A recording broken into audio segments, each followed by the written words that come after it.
ano. So, curious lang po ako kung saan po nanggaling yung nagkaroon po ba ng research or may book po ba na pinagkunan tong Quezon's Game na? Actually, usually, pag meron akong mga kilalang taong pinoportray, like before may ginawa akong Rizal, ginawa ko yun sa US. It was a one-man play on Jose Rizal, and so I read extensively. Hindi lang isang libro. I read a lot of, siguro mga 4 books on him. But actually, prior to that, kasi I was supposed to do Jose Rizal with Mike De Leon, but due to unfortunate events, hindi natuloy yun. So nakapag-research na ako. And with Nick Joaquin, I read his books, I read his work, his literature. I read about a couple of books then. But kay President Manuel Quezon, I didn't have the time because we only had 1 month to prepare. And so kung magbabasa ako ng book, hindi ko maaaral yung script, hindi ko maaaral yung mga linya, at very matatas yung linya eh, tuloy-tuloy eh. At I had to have that pacing, it had to be perfect. So I had to compromise reading about his whole life, and I had to focus on research on the life he had during the phase of the Jewish refugees. But I love history myself, and after that, I started researching more about him. So meron din po bang doon po sa mga staff or sa mga crew na gumawa ng movie, meron kaya silang naging personal na interview or sa mga buhay pang kamag-anak ni Manuel Quezon? Oh, you mean the writers? Yes po, para lang po maging mas makatotohanan yung Yes, I believe they researched extensively. May mga kinoconsult sila sa Quezon family, yung lineage nila. Of course, pinapakita nila yung script. I'm not sure kung kausap nila yung apo, hindi ko alam yung detail, pero hindi lang, they were researching with his family if he really said this and this really happened, because of course the film will get lambasted if the infos are wrong. So they had to make sure it was as 100% as possible. And then at the same time they had a consultant, a Jewish consultant. I don't remember kung ano yung background.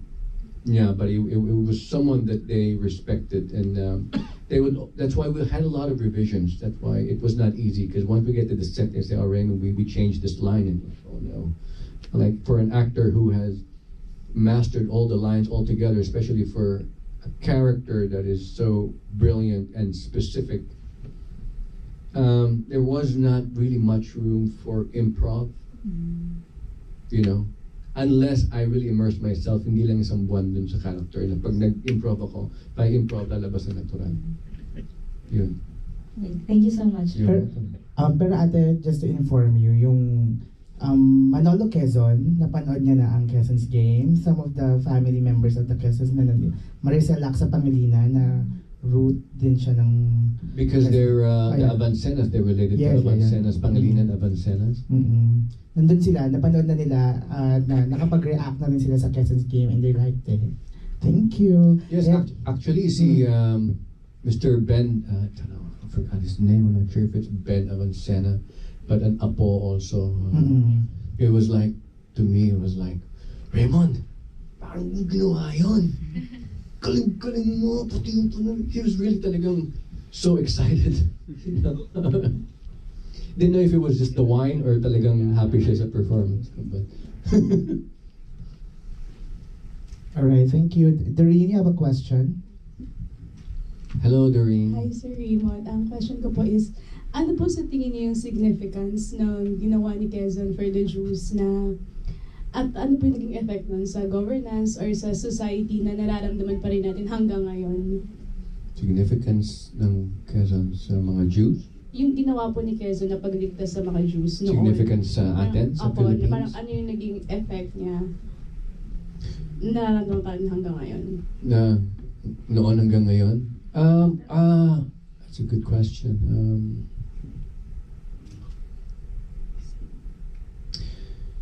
The significance of what he's done is to show that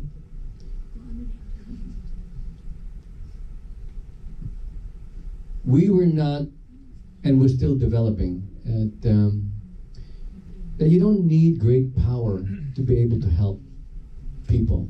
You just need to have the will and the heart to know and to do what's right. And because of that truth, yung katotohanan na yun, ay magkakaroon ng chain reaction yun eh. Darating at darating ang mga taong tutulong sa'yo para mangyari yun. Sabi nga nila, in order to light 1,000 candles, all you need is just one light, one candle. So one great inspiration is enough to change a whole population, the whole world. We just have to believe, and one person can remind us the greatness of each and every one of us. And until now, why is that significant until now? Because until now, if we may go to the OFWs are usually service-oriented tayo. We take care of people sa buong mundo. The great, only Filipinos.